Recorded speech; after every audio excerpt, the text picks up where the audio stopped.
All right. Hi, welcome. Welcome to monthly AstroCircle. There's a couple of you that have never been here for one of these before, so I will just let you know that these happen every month. And sometimes they're very workshopy, sometimes they're kind of conversational, sometimes they're a mix of all things, and then sometimes they're lecture-y, and tonight is going to be very lecture-y. And I will try to not lecture at you the whole time and leave space for questions. But I've done this lecture before and it did take about 2 hours and I was talking the whole time. So that's part of why we're not going to do check-ins and introductions this evening. My apologies. That said, because it is, a somewhat intense topic. Hi, Anne. I'm going to go ahead and start with the normal grounding and centering that I like to do, just to kind of, make the ritual out of it and give ourselves a break.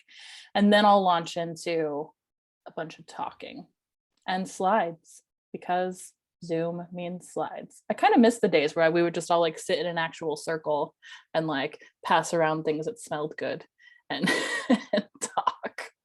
But okay, just a quick grounding and centering, and I'm going to read a quote at the end of it. So go ahead and close your eyes or take a soft gaze or just sit here while I do that. And just let yourself take a couple deep breaths.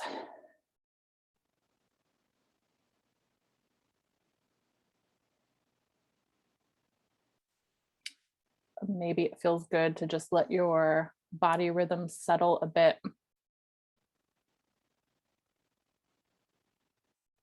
And giving yourself permission to just be here for a bit. For the next, 90 to 120 minutes.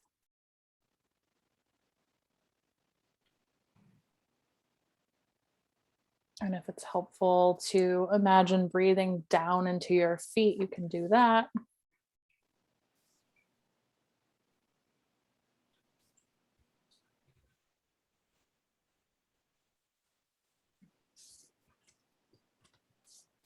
And if it's helpful to call parts of yourself home that maybe drifted off throughout the day, you can do that.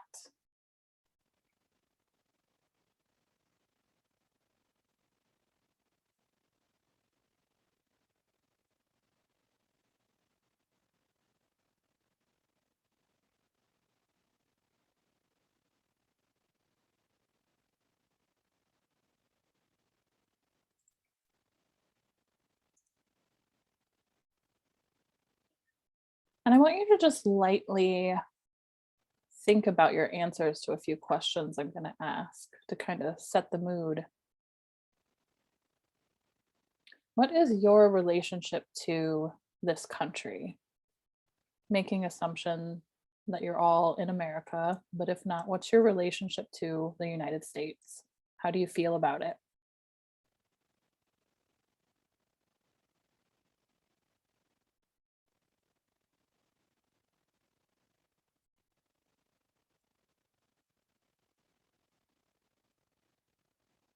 And what is your awareness of your role within the collective?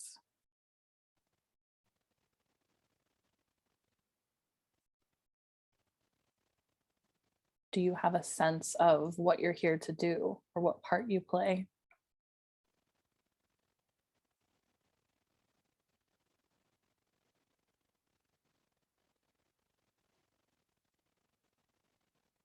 Do you have a sense of what part you have played?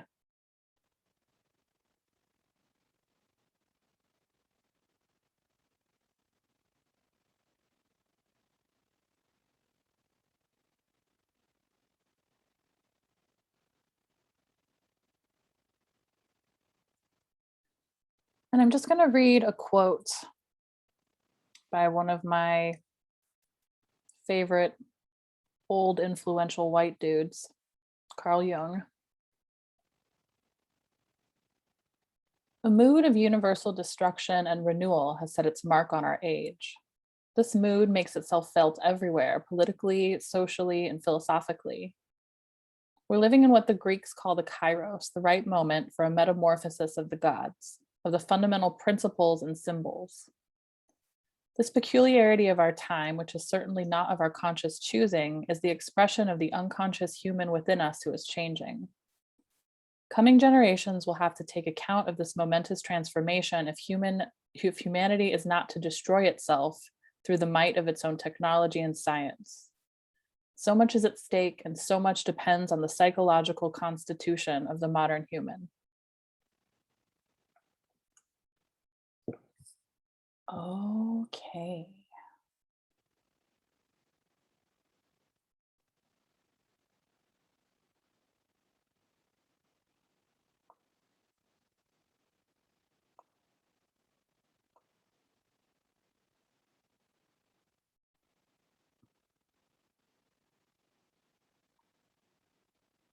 Oh, my computer's giving me the little rainbow spinner. There we go. Okay. So before I kind of launch into my intro slides and the rest of it all, as always, please feel free to unmute yourselves and ask questions if you would like to. I will not be paying attention to the chat because I can't track that many things at once. And I'll also leave room for questions. We definitely have a mix of astrological abilities in this group and astrological knowledge. And this lecture has some, astro speak in it. So if you are, not as familiar with astrology, I would invite you to pause and take a deep breath if you're getting caught up in the jargon and listen for the concepts.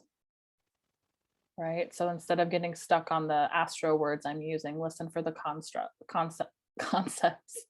And I will do my best to give explanations as well.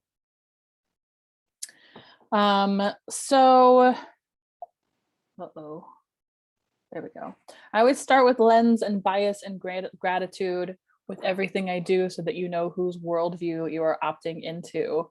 And so that you can kind of take what works for you and leave the rest and understand a bit about my interpretive lens. I identify myself in this work as an astrologer and a healing arts practitioner. I am a descendant of Swedish, Mexican, Lebanese, Spanish, and probably a couple other things ancestors. And I have a lot of intersectional identities that inform my work. I have spent parts of my life in poverty without a financial safety net, but the bulk of my childhood was spent in a middle-class home where my security needs were pretty well met. I am queer, I am non-monogamous, I have multiple chronic health conditions, and I'm really passionate about keeping the work that I do accessible at many different levels. And so all of these kind of filter into my biases and the way that I'm presenting the work that I'm going to share with you tonight. And I should also say, in terms of my cultural ancestry, I claim somatic and earth-based healers, which is why I like to do things like start with grounding and centering and remind you to breathe as well throughout the lecture, and queers and activists too. And I'm starting to refer to myself more as a humanistic astrologer, right? So this gets into kind of like my astrological lens, which I could have sworn I had a slide for, but maybe it'll show up later. So humanistic astrology, but I rely very heavily on psychological and evolutionary astrologies. There are so many different lenses for astrology, right? But my take is profoundly psychological. And so you're going to hear a lot of psychological speak throughout the whole thing. For this lecture, I need to give gratitude to Dane Rudyard and Frank Clifford for materials that they have shared with this topic. And then Kim Marie and Patricia Walsh, who are teachers of mine who have also done work with this topic. And then it's important for me to say lastly that I am not a fan of the United States. I live here, I love my home, but I don't have a nationalistic bone in my body. And you will probably hear that coming through. I struggle a lot with being a citizen of this country, even as fortunate in some ways as I know that I am to live here. And so you might hear that. And again, like I just invite you to, use your best judgment. The intention here is going to be to explore the soul making and shadow integration processes the United States is in and has been immersed in for quite some time. So ways that we can understand them and ways that we can work with them. And so we'll get to the ways we can work at them towards the end. Content warnings. This lecture does center the United States. Clearly, the United States is not the only country in the world, nor is it the center of the world, contrary to popular belief. But we're going to be focused on it. And I think that understanding this cycle of the United States history is relevant to the world at large, because the United States, for better or worse, has a lot of very large impact on the rest of the world. I'll be doing brief mentions of slavery, the Inquisition, and colonization, because we're going to be talking about history. I will use a quote from a book a white man wrote about indigenous mythologies. And I'm going to be briefly discussing collective psychosis. So if any of those topics are things you don't want to be hearing about, maybe when I start talking about them, you can put me on mute, or you can opt out now. Oh, there's that slide I thought was in here. So some other things that I'll say about astrological lens. What we're going to be talking about tonight is the birth chart of the United States, essentially. And so what are we doing when we're choosing the birth chart of a country, right? Like, how do you choose that moment? So July 4th, 1776 is the day when the representatives of the colonies proclaimed their ability to respond to the international environment as a national whole, right? So this is when we get the Declaration of Independence.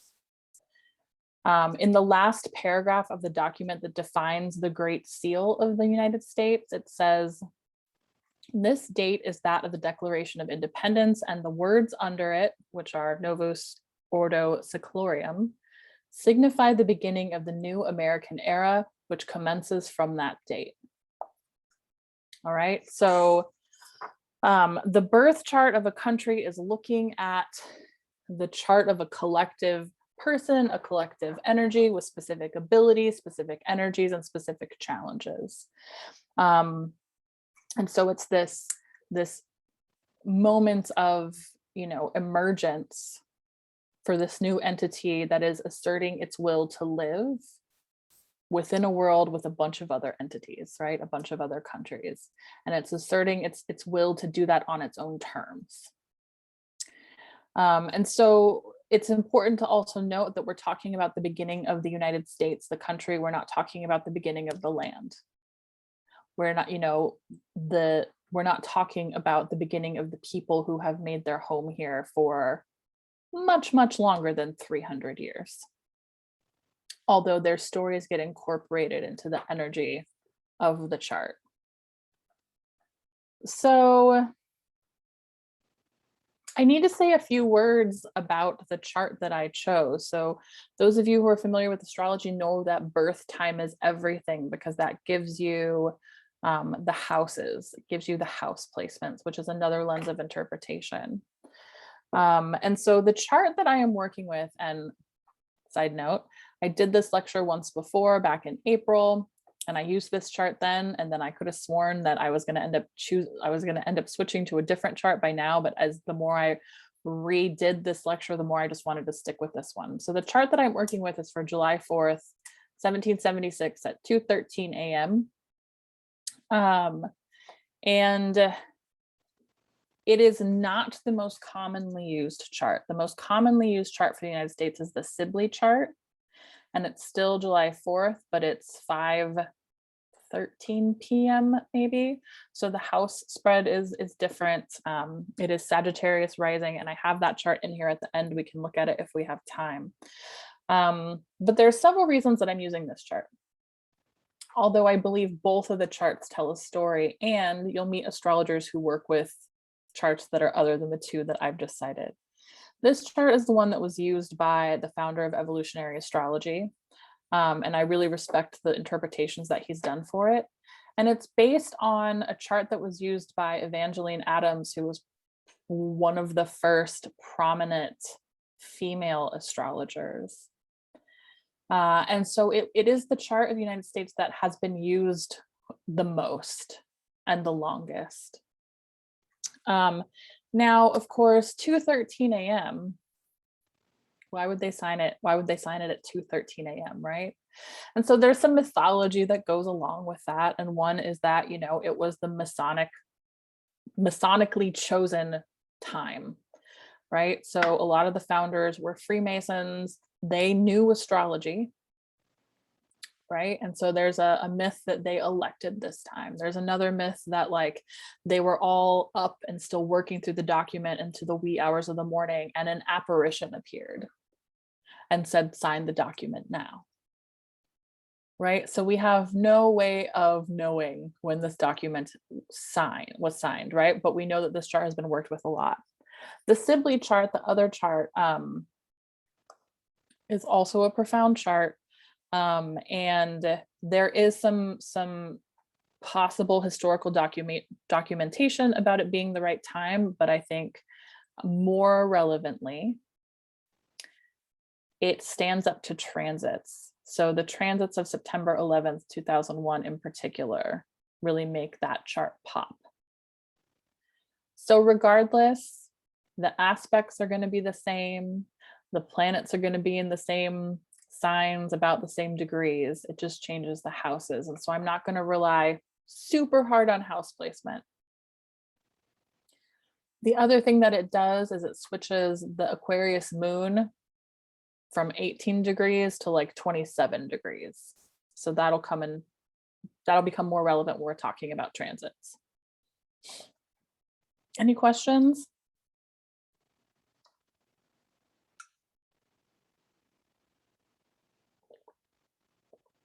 So as you're just kind of eyeing this chart, what do you notice about it? And you can speak to that by unmuting yourself or putting it in the chat. What sticks out to you? There's a lot going on in the Cancer or Gemini Cancer world. Okay. Do you have any words? It's okay if you don't. Do you have any words about what that means to you? I didn't go beyond that. Okay. Thanks.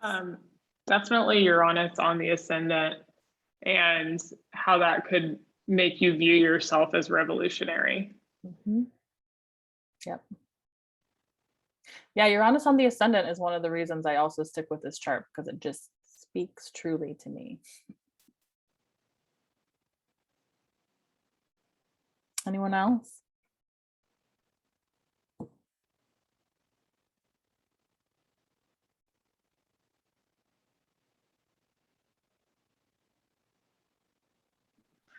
Quick question. So I'm looking at the Pluto. Would that be opposite Mercury here?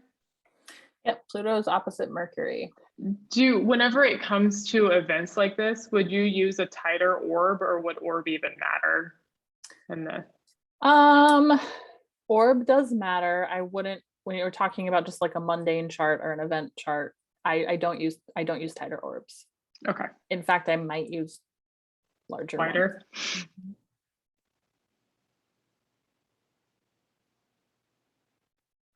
So, Brittany, do you care to take a stab at what Pluto opposite Mercury might mean?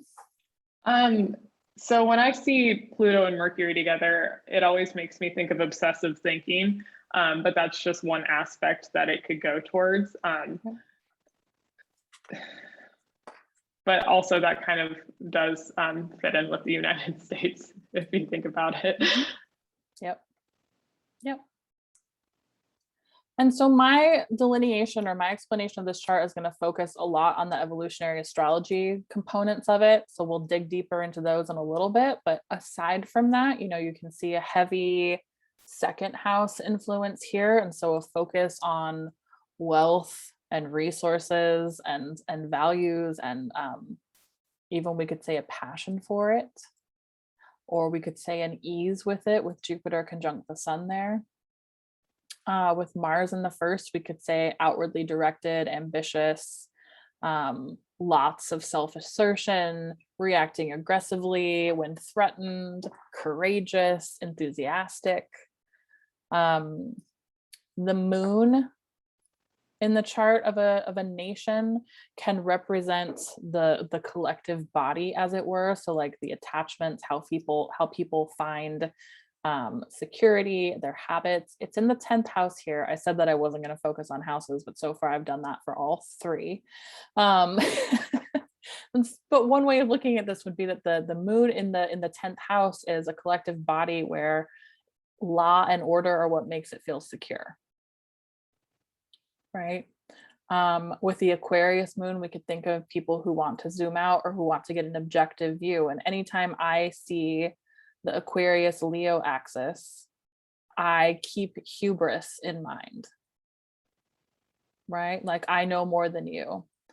Sun square Saturn, we can get a lot of paternalistic qualities there, right? So like not wanting to be confined by, you know, great father Britain,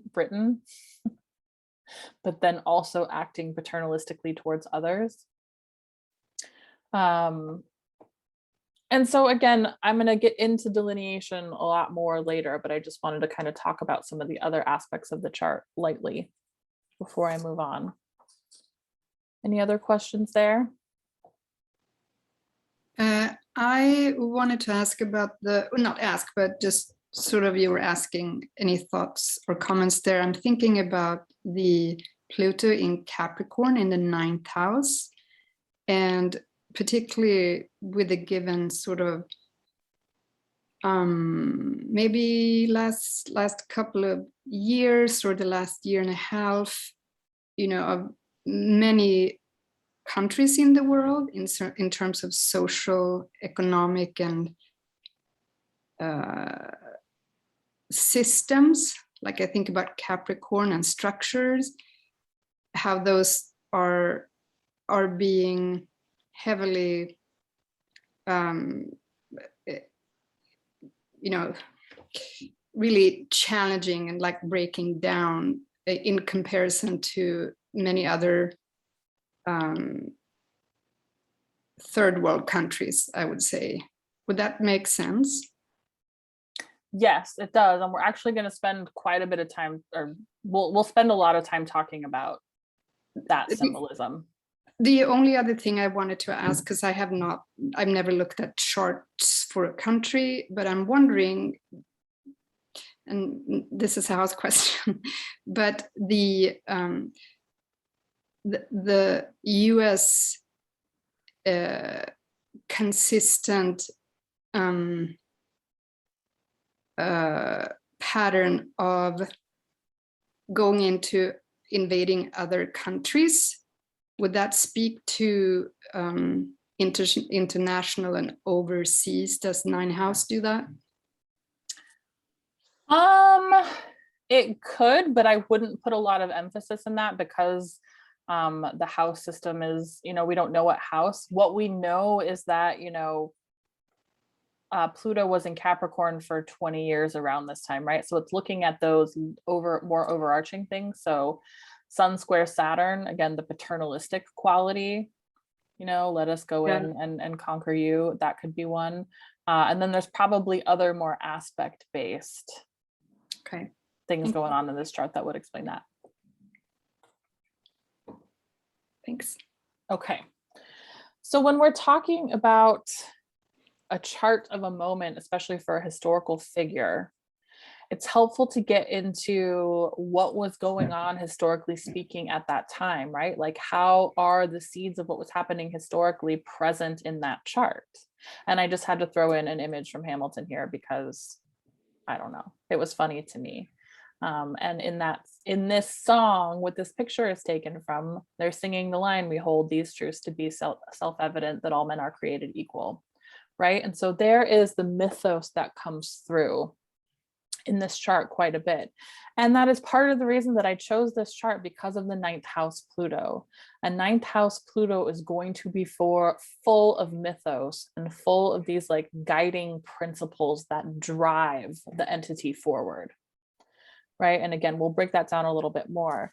But what philosophical constructs did the United States inherit? Right.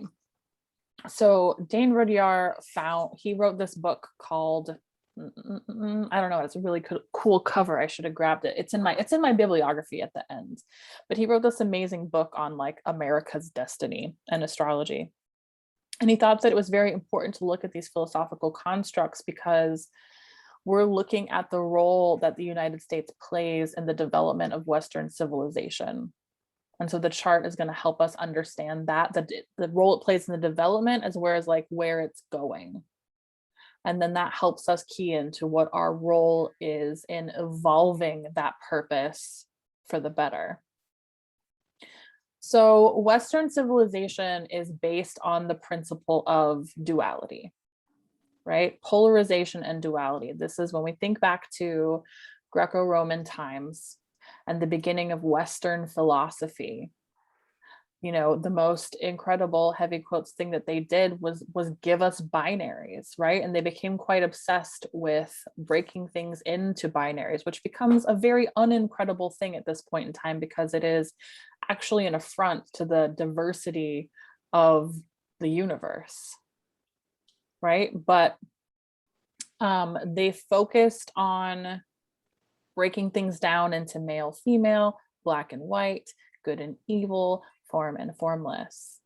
And what's also relevant here is that they focused on the rights of a community to institute patterns of productivity that were there for the good of all, and the rights of the individual to become and remain independent and separate in their own individual identity. Okay, and so like as I'm saying these things, again, just think about like where and how you see them in American society, which is in many ways conflated with world society. And so we can also see that in the basic contracts of capitalism, right? Capitalism versus socialism, for example. So there's an inherent tension between the two. Tension between our need to focus on the rights of a community and the right of the individual to remain independent. All right, so it creates lots of dynamic tension, and a lot of time that tension erupts into violence, especially as these kind of like mechanics start to operate more unconsciously in the society and people lose sight of where they've come from. So American history, philosophically, really broken down into a nutshell. There's 4 main thought streams that run through it. All right, so the first is Puritanism. Right, Puritanism says that God directs all things, and humans, especially women, are depraved sinners or witches and somehow needing to be punished, right? I shouldn't say or witches, that's not what they said. They would say that all humans are depraved sinners that need to be punished, right? And we see that, you know, in the witch hunts that happens all around the world, but in this country as well, right? Just one example of that. Lisa, I'm going to put you on mute and you can unmute yourself when you're ready. Okay, so they see violence against self in the form of repression and the notion that flesh is evil, but also violence against dissenters and scapegoats, right? Or those that hold the projection of what the group is representing. So again, see witch hunts. And I'm saying this because we're getting into 9th house Pluto and Capricorn territory here, right? What are the mythologies? What are the philosophies? And how do they blend with that Capricorn energy, right? Puritanism is a very good example. It is all about repression. Think Capricorn. So we also have Catholicism and the conquistadors, right? So the conquistadors are professional soldiers of fortune. They're looking for gold.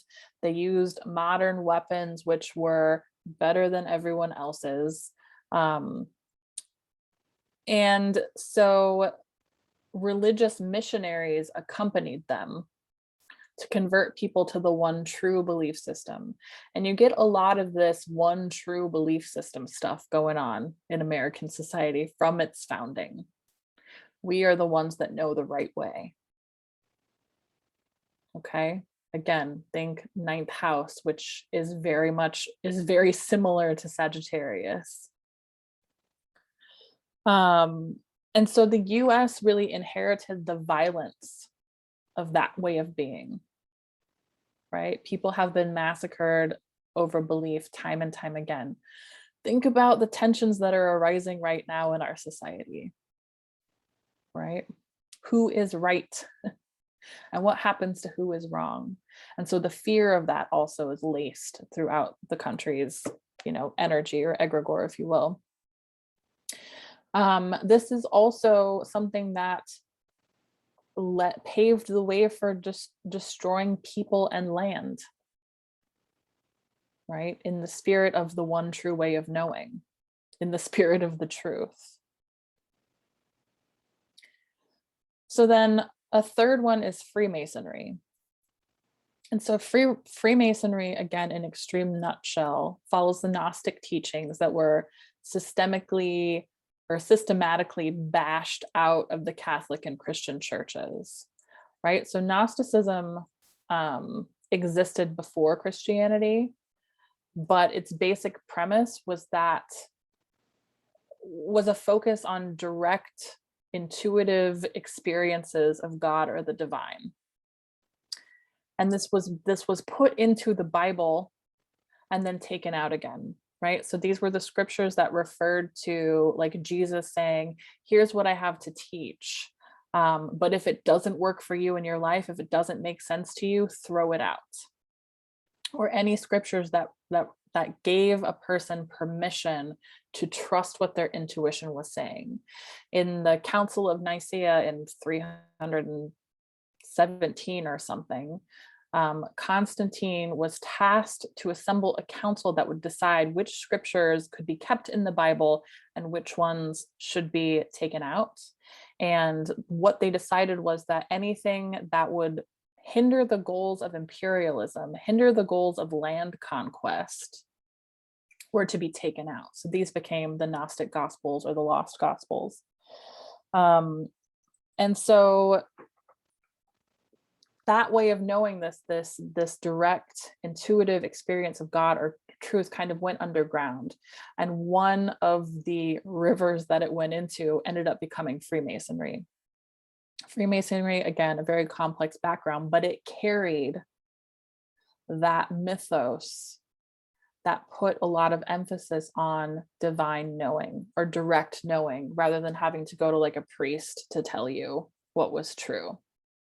Okay, so this feeds into the more like occult or hidden parts of the United States experiment as well.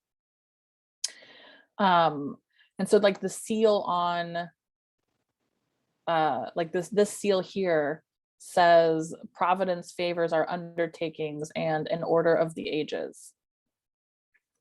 So then the third philosophical system, and I don't even like calling it that, but is serfdom, right? Which is debt bondage and indentured servitude, right? So this is part of feudalism. And the US didn't invent slavery, it already existed, but the regular transfer of humans for monetary gain by Christians was developed in the American system, right? And it started out as this debt bondage and indentured servitude, and then became something, it became its own thing. And it was bringing in slaves for the purpose of building wealth. All right. So by the time of the Declaration of Independence, slavery has already been institutionalized in the United States, and many of the founding fathers were owners, right? They were slave owners. And so at the time of the Revolution, more than 500,000 slaves were here, and that was 20% of the population. And so I'm going over these things for many reasons. And part of it is that in order to understand a ninth house Pluto, we have to understand the philosophies so that we can do the work of undoing it. You can only break down systems if you understand what they're made of. All right, but you can also hear the themes of this heavy Capricorn energy coming in these philosophical constructs that we're talking about. All right, so, oops. Basic evolutionary astrology. To understand the baseline imprints and core habitual patterns of the person or country, we're looking at Pluto, the south node of the moon, and the ruler of the south node of the moon. So we're looking at Pluto in Capricorn here. We're looking at the south node in Aquarius, and we're looking at Saturn in Libra because Saturn is the ruler of the south node. To understand the ways forward, we're looking at the north node of the moon, which we have here in Leo, its ruler, Sun in Cancer, and something called the Pluto polarity point, which is essentially just the opposite point from Pluto. So Pluto is here at 27 degrees Capricorn. The Pluto polarity point is going to be 27 Cancer. There's not necessarily an actual point there. Here, there happens to be Mercury close by. But it's just working with that principle, a very basic principle of when we have one thing that's overdone, when we have one side of the polarity that's overdone, we stretch toward the other side to balance it out. All right. So think about, where you've heard these themes. Think about where you have heard or where you have experienced these themes in the world around you now, right? So in EA, Pluto represents the soul, it represents the deepest currents or the unconscious security patterns or points of compulsivity, where we get compulsive about things, right? It can represent our deepest wounds, our deepest betrayals. I already said our deepest attachments, but I'll say it again. And that kind of begs the question, what is soul, right? Especially when we're talking about a collective entity, right? So most simply, I think of soul as the thing that connects the body and the mind. You could kind of liken soul to emotion or feelings, right? But when we're talking about the collective soul, we're talking about the events that have shaped the collective. We're talking about intergenerational trauma. We're talking about hopes and dreams, but also the things that get repressed. So we're talking about the shadow of a collective. And most simply stated, with a 9th house Pluto in Capricorn, the shadow is the ways beliefs have caused repression, fear, suffering, shame, and guilt. Simple stuff. So it's that kind of like roots and foundational influences. So then the 9th house Pluto polarity point, or sorry, the 3rd house Pluto polarity point, if we just think about the 3rd house, it has to do with getting curious and learning about these things, right? Which is part of what we're doing. And in Cancer, we're essentially striving to reach towards systems of care rather than systems of capitalism, systems of pushing past our limits all the time, systems of, the Cancer polarity point has a lot to do with coming into softness, gentleness, and safety, right?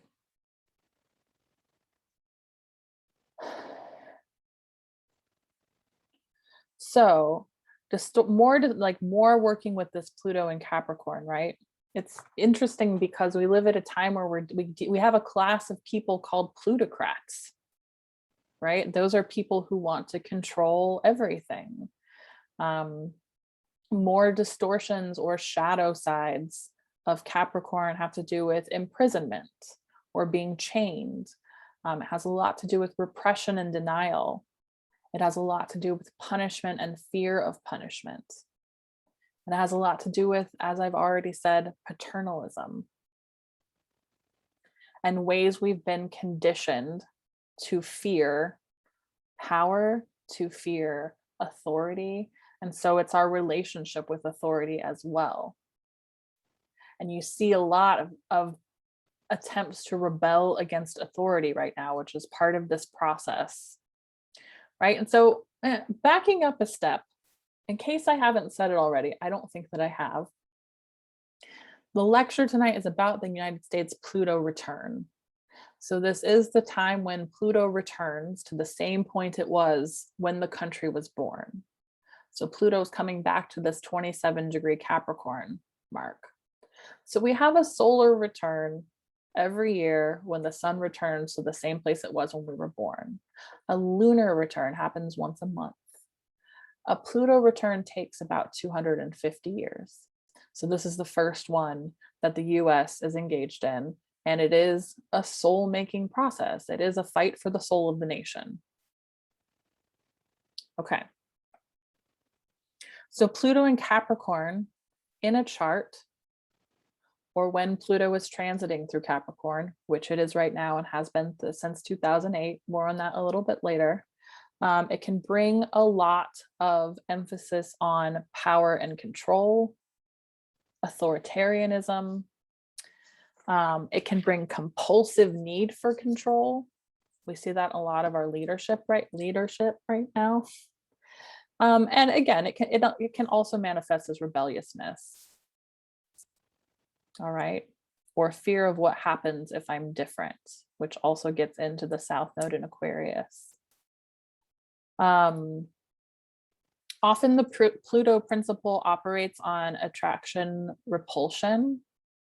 I want the thing, I hate the thing, give me more of the thing, I don't want that thing, right? Like I am compulsively drawn to this thing, but I also fucking hate it, right? Like get it away from me. So wanting to be the authority figure, but hating authority figures. Don't tell me what to do. I'm going to tell you what to do. Fearing punishment and basing a whole system around punishment. The paradoxes exist aplenty. Capricorn also has to do with the infrastructures and institutions that keep a society going, right? So having Pluto there in a natal chart speaks to a fundamental presence of systems that are based in control and power over. All of the archetypes have distortions. All of the archetypes have shadow sides. Capricorn is heavily distorted, and I don't like to make like bold assertions, but I would say it is probably the most distorted. The way that Capricorn exists, especially at the societal level, is so far from natural expression of Capricorn. Natural expression of Capricorn is accountability and maturity. But Capricorn is also about conditioning. So even when I say the word maturity, we exist in a society where we're told exactly what maturity should look like, right? And so Capricorn's a really tricky thing to talk about. So with the 9th house placement, and I'm going to talk about this because I chose this chart because of the 9th house placement of Pluto. We have this, inherent spirit of optimism and questing, right? Manifest destiny comes to mind. But we can also, with a 9th house Pluto, get very stuck in that, like the belief system becomes its own thing to the extent where we're not able to see reality, or we're not able to see when the belief system becomes outdated. We're not able to see when it stops matching up with our own existence, because it also becomes, again, our security attachment. If this belief system goes away, I don't know who I am, and that feels too unsafe. If this belief system goes away, I have to deal with the fact that I'm existing on a rock that's hurtling through space at millions of miles an hour, and I don't know what to do with that, right? Belief systems can become security blankets. A 9th house Pluto can also be intensely fundamentalist. Again, just think the kind of like narrowing that happens when belief comes in, or when you've been wounded by belief. You think of missionaries or the Inquisition. Everyone should do things our way because our way is the best way. And if you don't do it our way, then you're going to die. We'll wipe you out. Okay. So then we get assimilation, Capricorn. US is the ruler of the free world. There's some heavy ninth house for you. The positive Sagittarian ninth house vision gets inflated to cover up the horror of reality, right? The horror of what's been done in the name of belief. Or the ideal of democracy becomes a reason for having paternalistic Capricorn relationships with other countries. Any questions about Pluto stuff?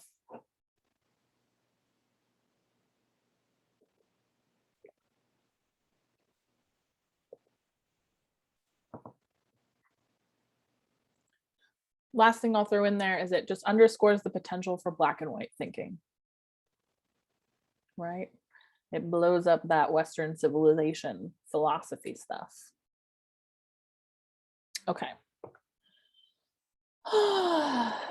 So the South Node. The South Node is going to refer to the emotional history of the country. Kind of sounds like Pluto, right? But it just adds another flavor to it. Also in the ninth house, so we won't talk about that. But in essence, bringing in the Aquarius South Node has to do with collective trauma in general, right? A habit of dissociating, a habit of not being in the body, a habit of seeking refuge in the mind, of detachment to an extreme degree. So with the Aquarius South Node, we also get into patterns of elitism and classism.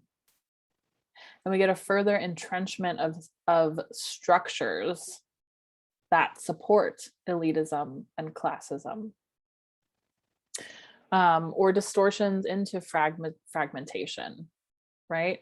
When we're talking about an individual, we're talking about fragmentation of the psychic kind. When we're talking about a collective, we're talking about fragmentation of the population, splits, rebellions. Again, this gets really complicated when you take into consideration this deep, unexamined fear that if I'm different, if I do things differently than you, or you do different things differently than me, one of us has to die or is going to be killed or is not safe, right? Othering becomes an issue.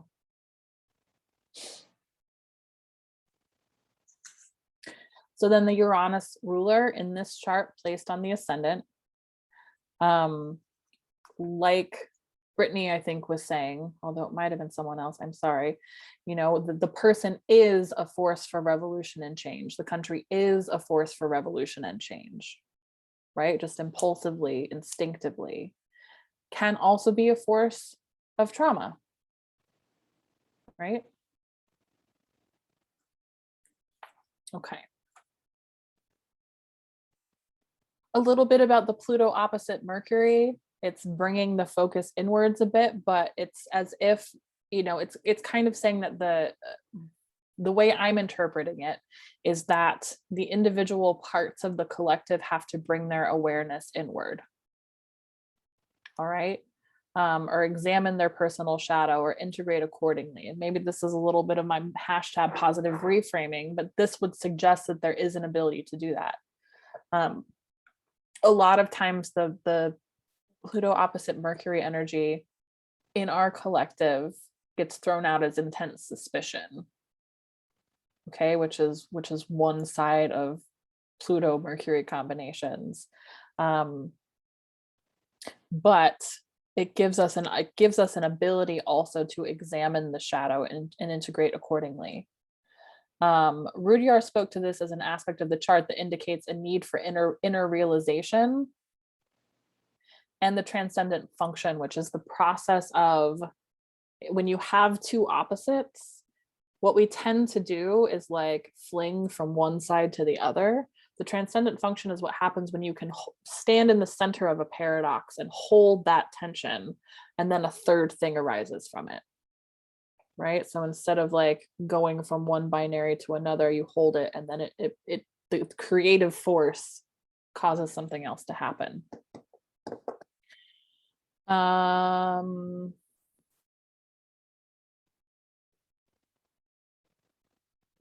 So then the last piece I'll say about this, right, baseline imprints, is that we do have Pluto conjunct the South Node, which is a very specific situation where the energy of the entity, the country, has a tendency to identify as the monster, to identify as the Plutonian figure, quite instinctively or habitually. So the archetype of perpetrator or monster is part of the complex, the psychological complex that we're describing. So there can be a lot of repression and denial around that. And what happens when there's repression or denial is it gets flung out as projection, right? Like, why are you attacking me? I'm going to go on the offensive. So seeing everything else as a perpetrator, seeing everything else as a bully, when there's a seed of that within the country itself, right? I don't think it would be far-fetched to say that we are kind of a bully of a country, kind of. Okay. Questions?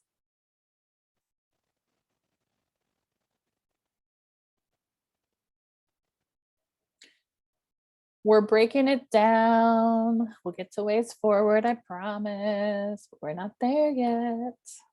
Yay, lectures as underworld journeys. Okay, where are we? Almost 8. Great. Oops. Okay. So what is a Pluto return? I spoke about it a little bit. Most important is the US has never been through one before. Other countries have. We'll talk a little bit about what they've gone through in theirs.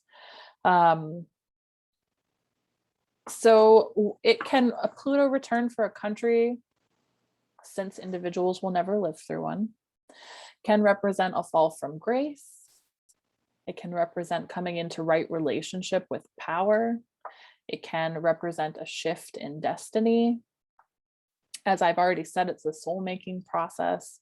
And it can feel like going into the belly of a whale in a lot of ways, right? When we're talking about soul-making processes, we're often talking about descents, right? A descent into the underworld, a descent into dismemberment. And so part of our journey of working with these things consciously is remembering that after descent, there's always ascent. After we go into the darkness, we come back into the light, right? And that's part of the mythology that has been left out a lot in modern secular culture. We just see ourselves getting stuck in zombie land because we don't have contact with mythologies that help us to orient to the process of regeneration that happens in death. So hold on, let me move forward in my slides a little bit here. Okay. So in some ways, the United States Pluto return started in 2008. So phew, right? Like we've been in it for a while. So 2008 is when Pluto entered Capricorn.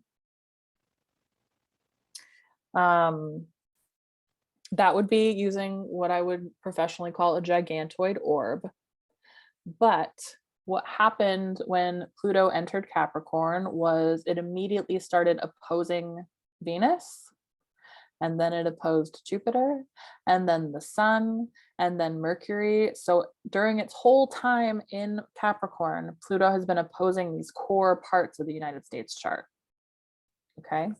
And when Pluto entered Capricorn in 2008, we saw financial collapse right away. Not limited to the US, but very indicative of Pluto and Capricorn, and definitely impacted the US. So we start seeing holes in financial institutions, Capricorn. We start seeing power structures that were hidden up until that point.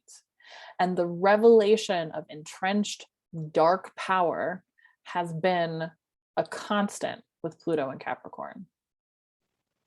Okay. So it's just uncovering the shadow material and the truth about how those institutions were built. But more than that, what we've seen, especially as we start to come in towards this first exact hit, is uncovering truth of how the foundations, Capricorn, of the country are built on genocide, are built on, you know, slavery, and are built on the repression, emotional repression, factual repression of all of these things, and how all of it is embedded into our institutions. The American legal system is based on slavery, and slavery is built into the legal codes of the country. And that's something that a lot of people don't know. Think hidden Pluto. And so there's also repression of guilt and shame around these things.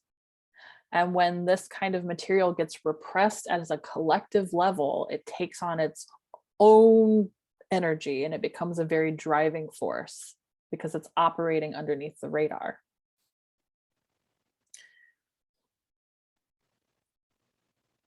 And so another thing that has come up during this time, with a key Capricorn word being sustainability and conservation, is that we're having to come to terms with the ways that our consumption has become unsustainable. We have to transform our systems so that we can have sustainable systems. And how we have to heal or transform our relationship with the earth, right? I guess our ultimate infrastructure. So there are 3 exact hits of the Pluto return. We're already in it, right? So currently, earlier this year, Pluto came up to 26 degrees. So the US natal Pluto is at 27 Capricorn. Pluto came up to 26 degrees this year. It's retrograde right now. It'll retrograde back to 24. It's going to station like next week or something. And so then so we've really been in it for a couple years if you don't buy the whole 2008 story. But next year is when we get the exact hits. So that's going to be like the most exact or the juiciest part of the transit. And then in 2023, Pluto will retrograde back into the 27th degree, but it won't go exact to the minute again, right? So you could say that the next 2 years are like really, really the bulk of it. Although Pluto will then begin making its way to the south node, right? So we're in an extended process. And, you know, sometimes when I think about that, I go, ooh, God, can't it just be over? But I also know that if these processes happened quicker than they do, I don't even want to know what it would look like, right? A lot more velocity there. So the 3 exact dates are February 20th, July 11th, and December 28th. Hi,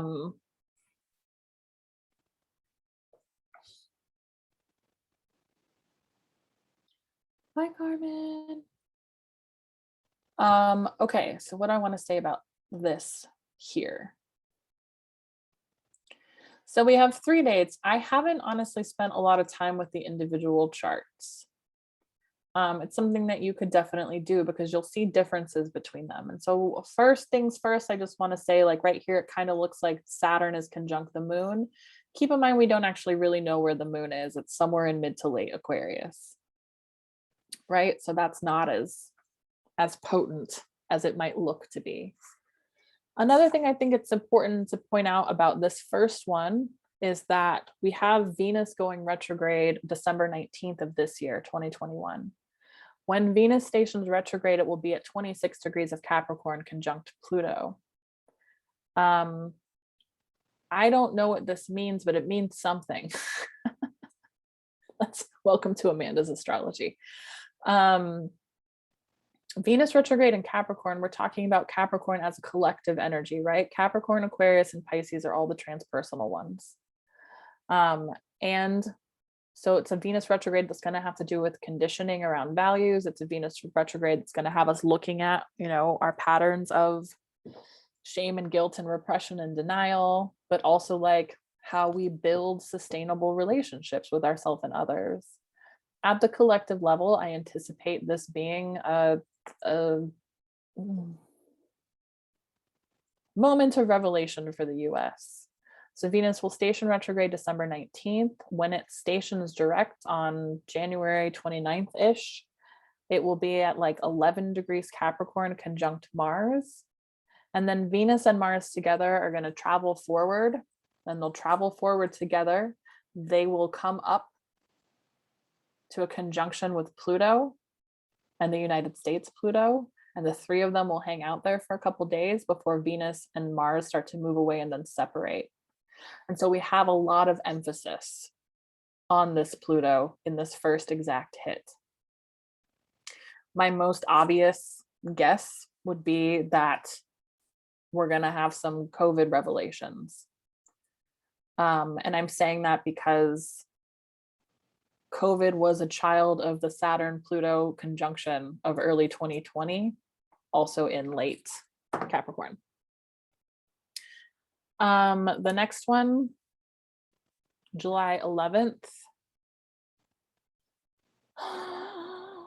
You will see that Venus is conjunct Mars. Was that the only thing I really noticed about that one? Oh, Jupiter squaring Jupiter. So we've got some stuff going on, but we don't have as much heat around the exact Pluto itself, right? Or as much emphasis. And so then December 28th, we've got Mercury and Venus around that 27-degree Capricorn part. We have the Neptune opposition going on. So at the same time as our Pluto return is happening, we have a Neptune opposition as well. That's a whole other lecture. But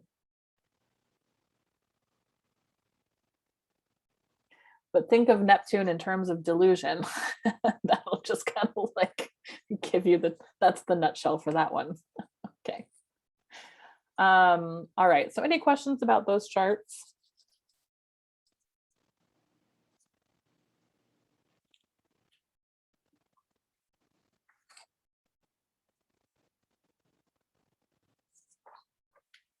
Okay.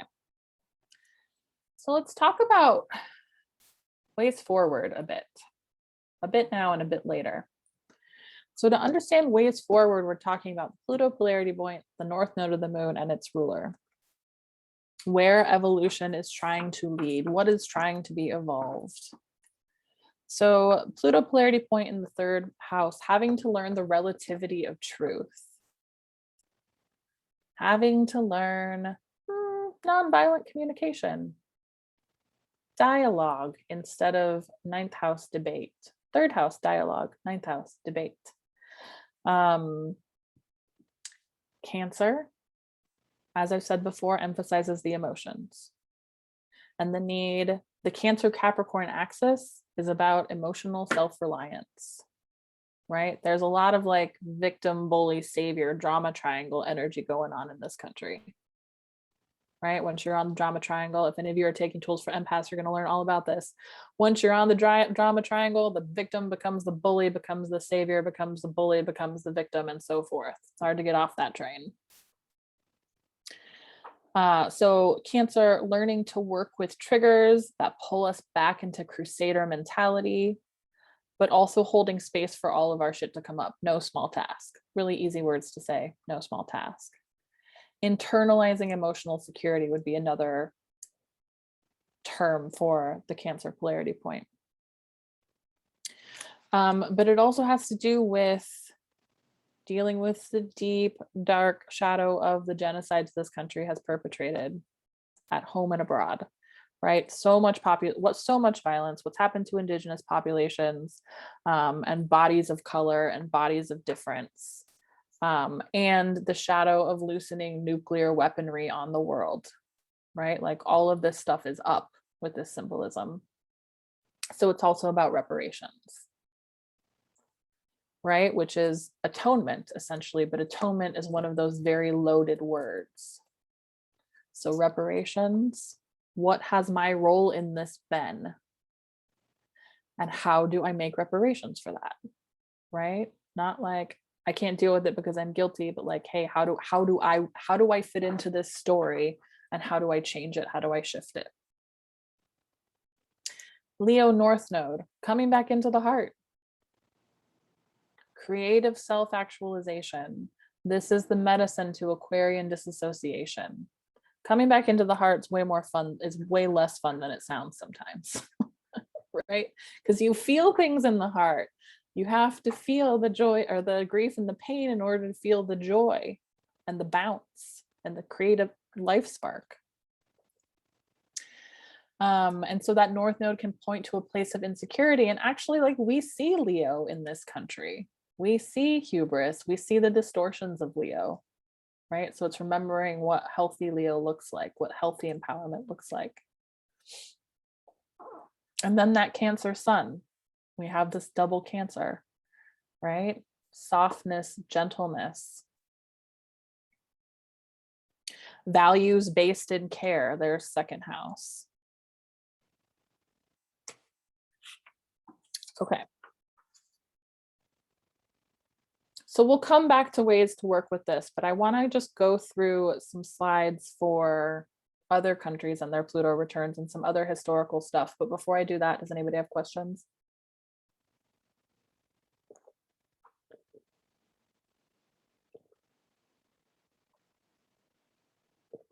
Third house, association with neighbors, is interesting in regards to the large focus American politics has had on borders and immigration. Mm-hmm. Yeah, totally.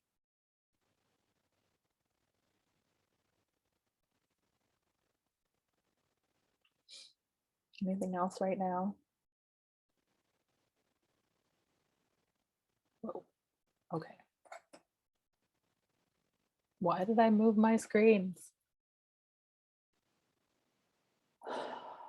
Okay, so Pluto was at 27 degrees in 1776 when the US was born. So we can look at cycles of Pluto to kind of get a glimpse of themes, right? So anytime Pluto squared, opposed, or opposed itself is going to give us some thematic events for what we can see happening during the Pluto return. So when Pluto was at 27 Aries, that was the first quarter square, approximately 1848 to 1850. We saw the gold rush, which is so Pluto, right? Like the wealth of the underworld. People often left gold coins at the altars to Hades in ancient Greece. The Compromise of 1850, which alleviated tensions between slave states and free states. So we see that's boundary issues, right? Boundary territory and slave issues. The Dred Scott decision as well was in that time. Pluto conjunct the United States Uranus, 1891 to 93. We saw the Panic of 1893, which was economic depression resulting in major political upheaval. You're going to see a lot of like economic things for Pluto and Capricorn stuff. Pluto conjunct Mercury, approximately 1933 to 35. We had the New Deal. We have prohibition being repealed. The Securities and Exchange Commission was established. And of course, you know, there's other planets going on, or there's other planetary trends going on at these times too. The Pluto opposition, 1935 to 37, we had the Dust Bowl, right? Like the Midwest had been so over-farmed that there was no fertile soil left, essentially, or any plants to hold things down. J. Edgar Hoover was at the FBI. He's associated with abuses of power, disproportionately impacting Black and Indigenous people. And then the closing square, so this is the most recent hard aspect, was Pluto at 27 Libra between 1982 and 83. That's when crack was first introduced to LA and the Black communities. And it was the start of the AIDS epidemic.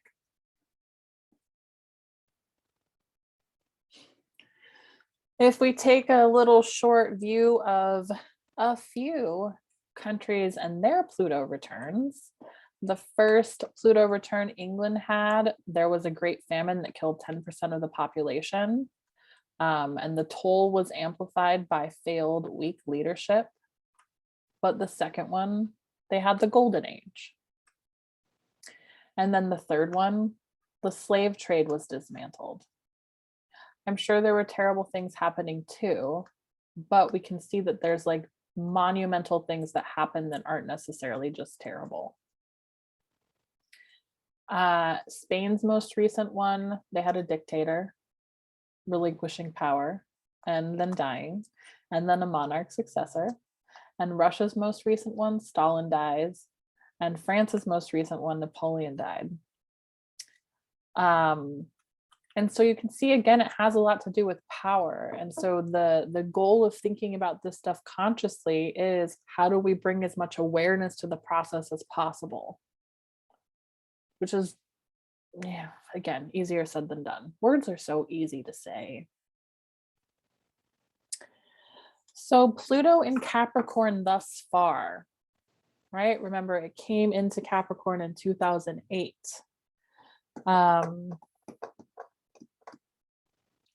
So Pluto's in Capricorn 2008 to 2024.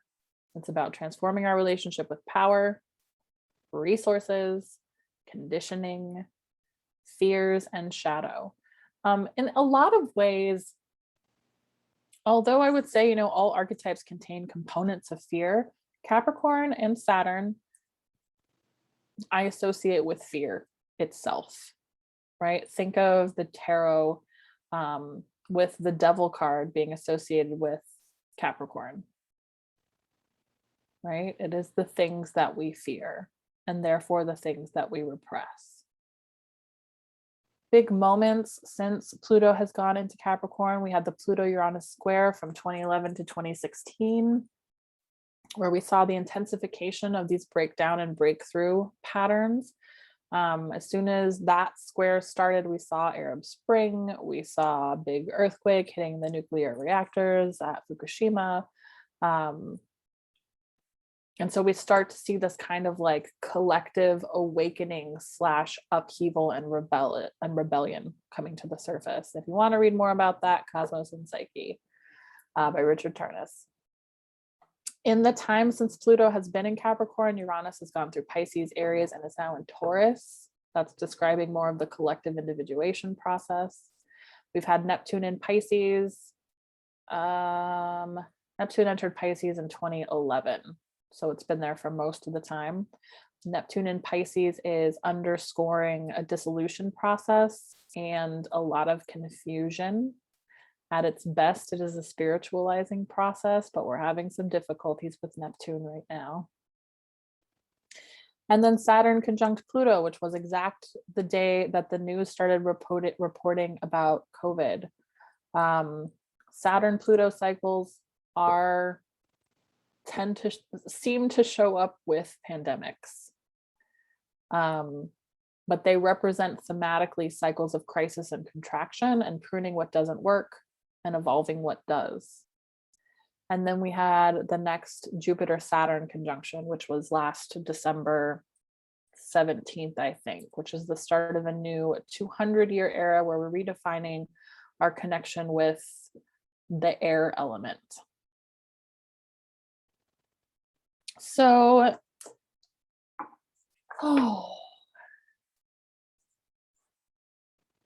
here's more words. I've already said many of them, but Pluto and Capricorn themes can include fall from grace, the winter of our discontent, transformation of power structures, depression and repression, and I am using depression as an economic term there as well. Questions of legacy coming up. And in my mind, that is, what legacy are we leaving the earth? What legacy are we leaving 7 generations into the future? Questions of mortality and morality. What does conformity mean? What is the true meaning of success? That gets in again to questions about conditioning. Pluto in Capricorn has to do with conservation. Think of winter, right? In the Northern Hemisphere, at least, Capricorn season is deep winter when we have to conserve our resources, hypothetically speaking. Accountability, contraction, fears rising and being repressed, and pruning or evolving what doesn't work.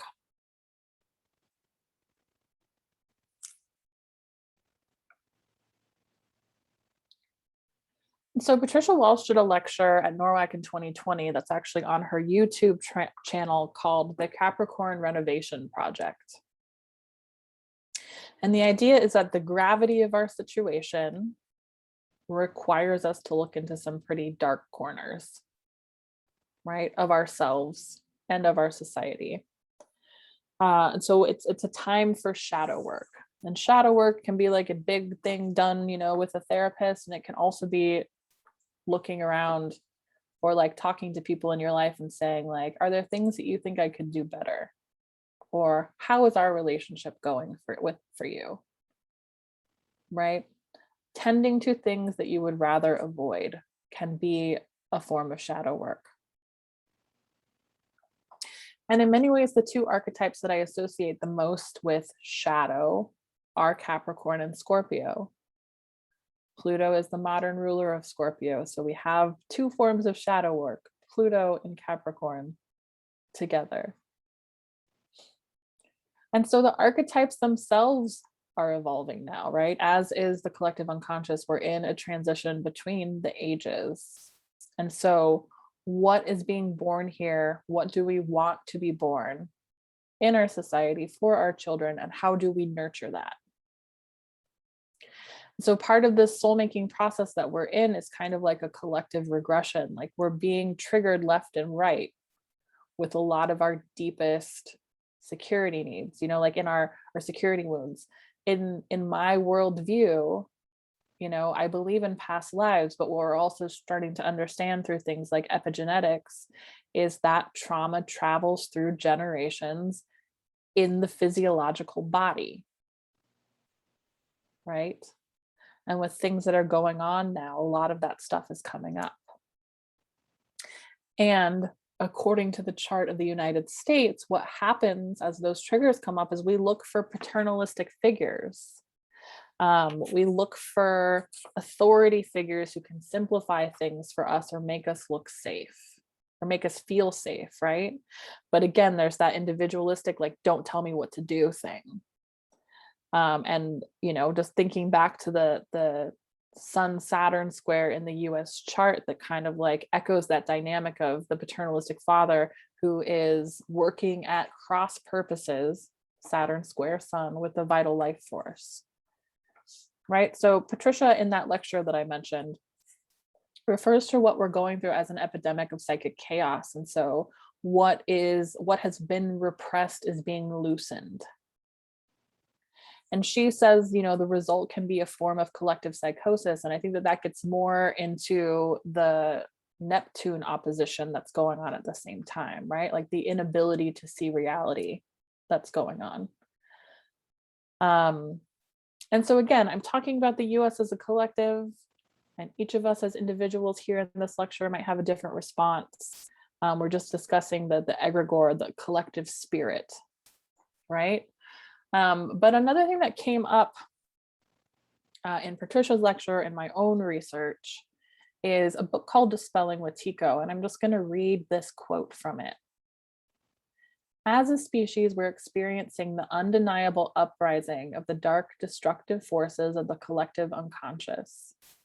As thinking, reflective, conscious human beings, we can no longer deny the dark stirrings of the unconscious as it plays itself out ever more conspicuously on the world stage. These overwhelming psychic forces are active powers that cannot be fitted into our rational world order, explained away by our reason, or argued out of existence. We're being confronted with the naked darkness of the soul and asked, make that commanded, to come to terms with and face up to this darkness. The dark side of our nature, or we could even say the shadow of God, is revealing itself and incarnating through the unconscious of humanity. So we could say that that is the Capricorn renovation project. That is the project of Pluto and Capricorn that is emphasized in the American egregore, the American spirit. And so this book, Dispelling Wetiko, Wetiko is an Algonquin word for a cannibalistic spirit or entity or energy that is driven by greed, excess, and consumption. And we're in a time when colonizing forces, the Capricorn theme, have become this kind of viral energy. That's a way some indigenous tribes describe this Wetiko spirit, as a viral energy that kind of seems to infect people, right? Like Christianity would call it evil. And so we're in that process that's kind of gone out of control. And so you could think of the work of, you know, using astrology consciously, or healing, or coming together in community, or, you know, reaching out to help other people as a force of counteracting that, right? Or just bringing awareness to it. Again, just one framework for the kind of things that we're talking about. So what do we do with this? A relevant spiritual astrology requires, because we can use astrology for lots of different things, right? But a relevant spiritual astrology requires us to ask the question, why am I here now? And what is my path and purpose? Right? And that's keeping in mind that, like, what is my path and purpose? The answer does not have to be like some huge thing.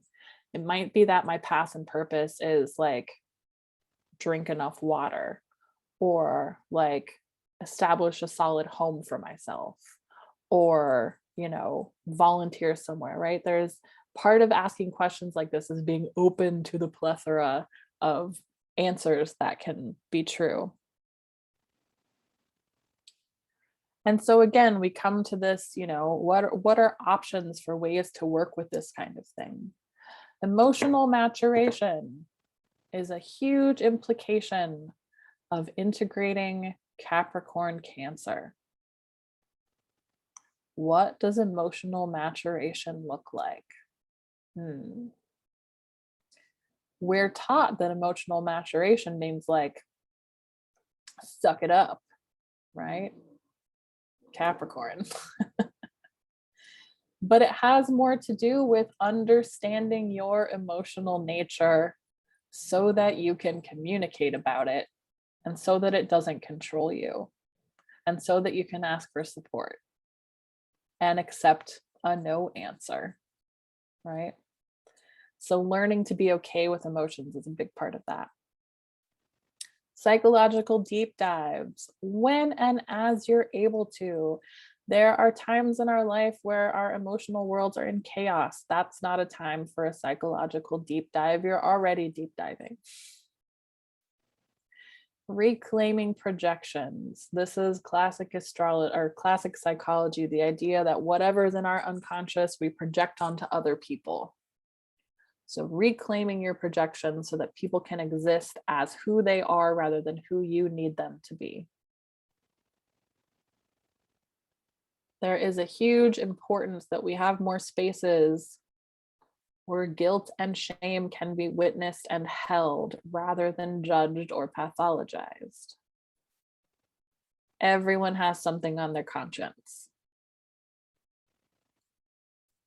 Learning about our unconscious biases, our privilege, and how to dismantle white supremacy. And this goes beyond knowing what things like white centering or white fragility mean, and into where do I center my whiteness or myself, and where have I been fragile in this? How have I benefited from white supremacy? And how can I make reparations, right? Not as a self-flagellation thing, but just in order to kind of like balance the scales.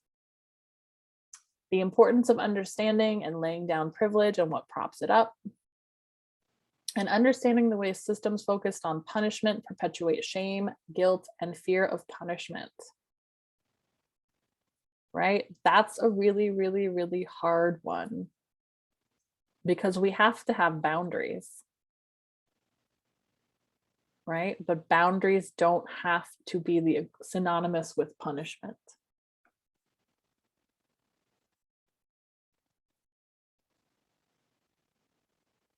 Any questions there?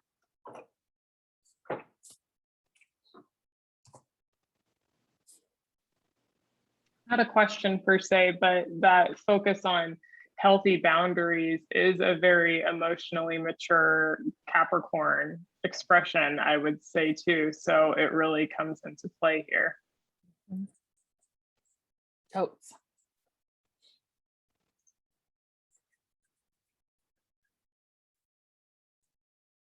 Yeah, I mean, I just like what comes into my mind is like, you know, I talk a lot in my work about, you know, self-parenting, but I think a lot about like the parent's responsibility is to like hold space while a kid has a meltdown, right? And not like let them do whatever they want necessarily, but like create the container for the meltdown to happen so that then emotional regulation starts to be learned. Right? There's Cancer Capricorn working together.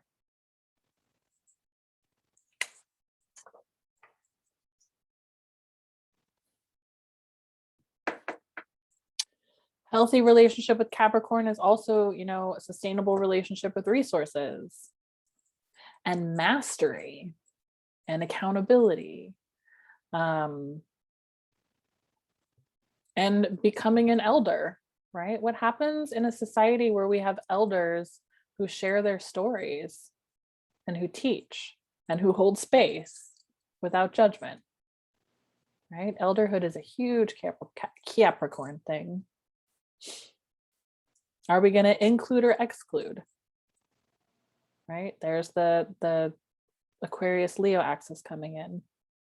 How do we come into the heart and center love and natural relationship with resources, and who has authority over resources?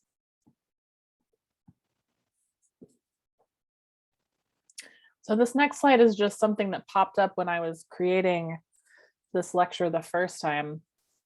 And it's a blurb that I had probably posted on Facebook. But it says, last night in class, I used the two forms of self-love as an example of the Cancer Capricorn axis. Sometimes you got to make soup, take a bubble bath, and bury yourself in a blanket fort with hot chocolate. Other times you have to accept where you are and figure out the concrete steps to get yourself out of the situation. Both times should probably involve follow-up massages. This is the axis of self-parenting.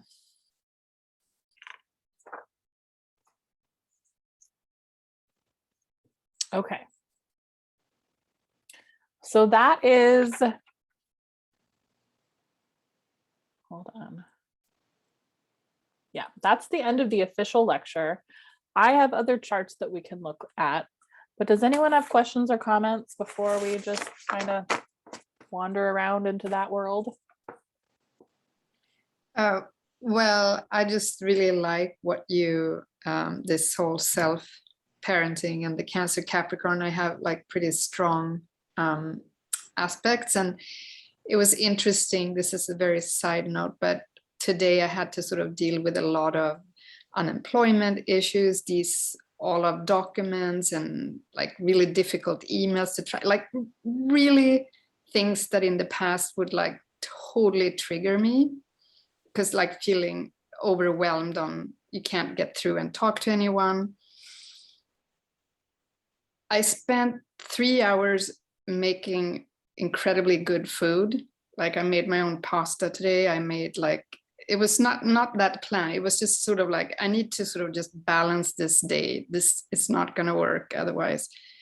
So I really like, this was my day. And it was an interesting how in the past, these other things could trigger like this axis really. And I'm really getting a bit more in tune to take care of myself while I'm dealing with them. So sorry for taking up a lot of space, but this was just like such a nice way of getting grounded affirmation on the astrology. Good deal. Also, I can kind of relate. I had been working for a couple weeks straight, and then I was in Portland this past weekend, as Brittany knows, doing in-person teaching for the first time in a long time, and it was amazing and exhausting. And so yesterday was supposed to be my like recalibration day, but then there was a gas leak in my building and like had to leave, and then everything was just up in the air and a mess, and I was angry at the way people were handling things. And so then today I was just kind of like scrambling around, and at like 4 p.m. I was like, you know what? I've been eating like meat sticks and watermelon for the past 24 hours. I'm just going to stop and make myself some delicious food, very slowly cooked, and like everything else can just wait. It'll be dealt with. And it was such a good little Cancer Capricorn moment for me as well. So yeah. Anything else from anyone?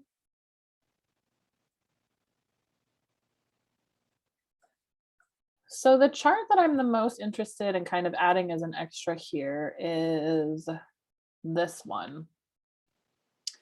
And I am just going to put it up here for some like food for thought. But something that I think that's really interesting is, you know, those of you who are astrology people, you know, we have the lunar nodes, the nodes of the moon, and that's what we most often talk about.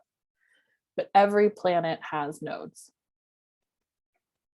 And the outer planet nodes move very, very, very, very, very, very, very slowly, very, very, very slowly. Mark Jones just released a book about this. You can find some articles about it, but the nodes of Saturn, Uranus, Neptune, and Pluto tend to be implicated in very big world events. And so something that I found very interesting is that, so we have the United States chart here, and we have the south node of Saturn is at 27 degrees Capricorn. So the south node of Saturn is at the same place as the United States Pluto return. Which I think, I mean, obviously gives it even more Capricorn, but it gives it more gravity as well, right? Like we knew, I know it's a big deal, but the fact that that south node is implicated is major. Another thing is that the south node of Pluto is right here in Capricorn as well. And it's at the same spot as the Pluto-Saturn conjunction happened. So this pandemic, although we can say that, you know, Saturn-Pluto conjunctions can be traced to pandemics, this one again has that like greater emphasis going on. What does any of that mean? I don't know. Mark Jones has done a pretty good job of showing the presence of the planetary nodes in the charts of Hiroshima, Nagasaki, and a couple key moments in collective history. And like the way he presents it is just like, this is the research, I don't know what it means. And I feel very similarly. Like, it's there, it's something. But if I had to interpret it, it would just be another like, yeah, this is a call to action, right? Like, do your best. Anything else in this chart? Amanda, are the nodes of other planets looked to similarly like we would the nodes of the moon in terms of like where you came from, where you're going, in that kind of sense? Yes, but they're collective. Well, they're more collective. So they have to do with collective evolution. And so one simple way of thinking about this would be that since, you know, Saturn, Pluto, and Jupiter's south nodes or nodes are all on the Cancer Capricorn axis, this Cancer Capricorn theme we keep talking about is like really, really, really, really, really, really important. And in a lot of ways, that's obvious, right? Capitalism's terrible. It's the worst structure that ever existed. And we need something else, right? So as always, the sky reflects that. Typically in natal charts, the planetary nodes are not important unless they are aligned with personal planets. And what Mark's research has shown is that a lot of really prominent public figures have personal planets on a planetary node. Yeah, that's super interesting because I just remember reading something by Stephen Forrest talking about, like how the planets have nodes and that kind of stuff. And the reason that we pay attention to the moon's nodes the most is because like that emotional imprint like carries over from lives and that kind of thing. And I'm trying to like wrap my head around how that would work out and like these big broader senses of outer planets. But thank you for introducing that. I'm probably going to do some deep dives now. Yeah, I mean, the lunar nodes are about personal evolution, right? And we know it's not this straightforward, but it's like south node past, north node future. So then the planetary nodes have to do with collective evolution, where we're coming from and where we're going. Astrology is so cool. The first time I heard Mark Jones speak on the planetary nodes was in 2011 at NORWAC, and it was a 9:00 a.m. keynote, and I was crying through the whole thing because I was so inspired.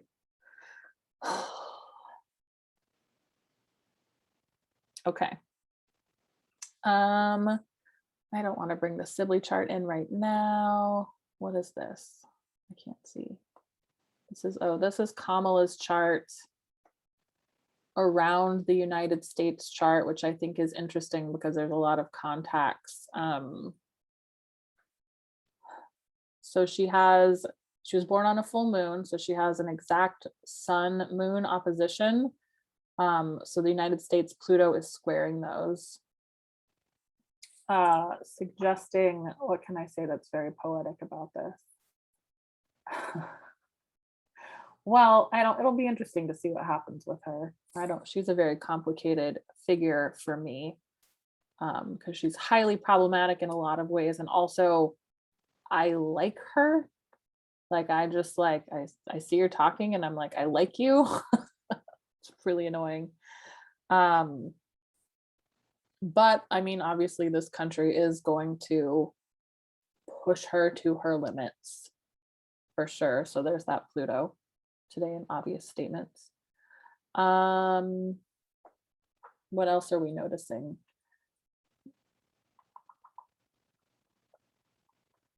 Mars on her ascendant, United States Mars on her ascendant.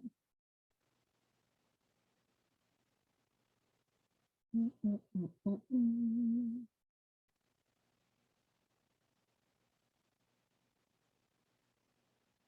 think that's all I got for that one.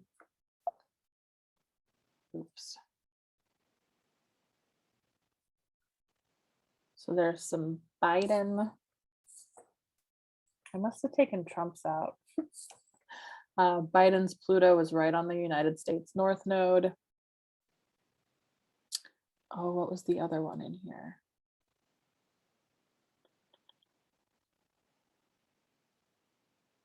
Saturn conjunct Uranus. United States has a Uranus return coming up in a couple of years too, which should be quite interesting. I don't know. I mean, the like simplistic evolutionary astrologer in me would be like, these two have a long history with this country. This isn't their first round in public service, but whatever.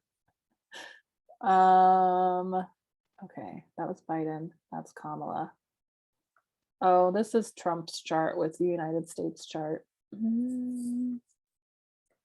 Feel free to comment if you see anything interesting. Man, it's been a long time since I've looked at these. Also has Pluto conjunct, although not as tightly as Biden conjunct the North Node.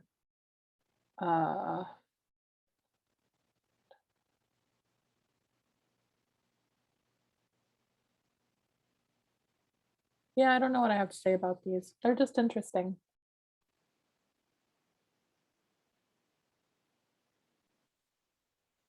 And then there's the Sibley chart. And so again, like you can see, we still have Sun squaring Saturn.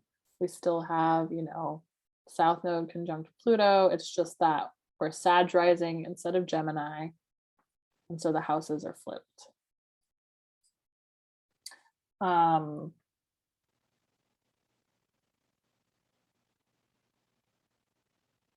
I think that this chart makes a lot of sense as well. You know, the second house, Pluto, would be more about extreme stubbornness and hoarding of resources and possessions. It's not untrue.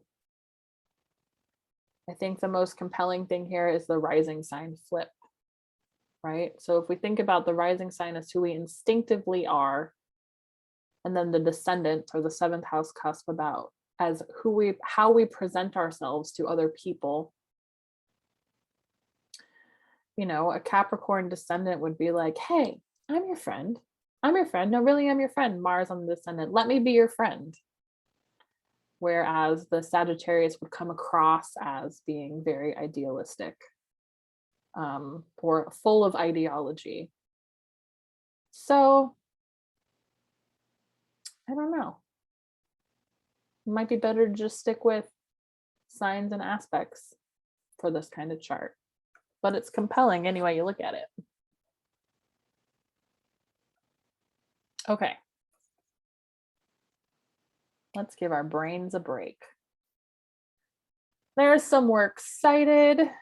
The Astrology of America's Destiny is a book I picked up a long time ago because the cover was really cool, but it actually ended up being a good read too. Tidbits on the different charts, there's a link there. If you go to EA Zoom meetings and search for US Pluto return, you'll find a lot of options. Patricia's lecture is on YouTube, and then there's a book there as well.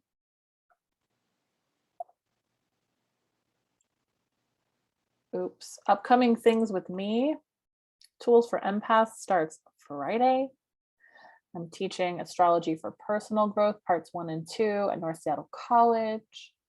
Next month's AstroCircle is Synastry and Karma. This will be a little bit more advanced. I try to do a mix of AstroCircles, and this one's more on the like, you should have some grasp of astrology because it's going to be kind of technical. November 16th, we'll be going over the upcoming Venus retrograde in Capricorn. That'll be rad. I'm probably going to run Deconstructing the Myth of Soulmates, probably for Venus retrograde, but it's over the holidays, so I'm having a hard time with that one. And I'll have a whole new season of AstroCircle topics picked out soon. So just let me know if you have any suggestions. All right. Any closing questions or comments? How do your brains feel?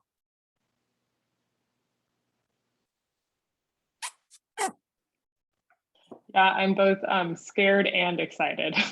Yeah, perfect. That's my favorite way to be. Exhilaration.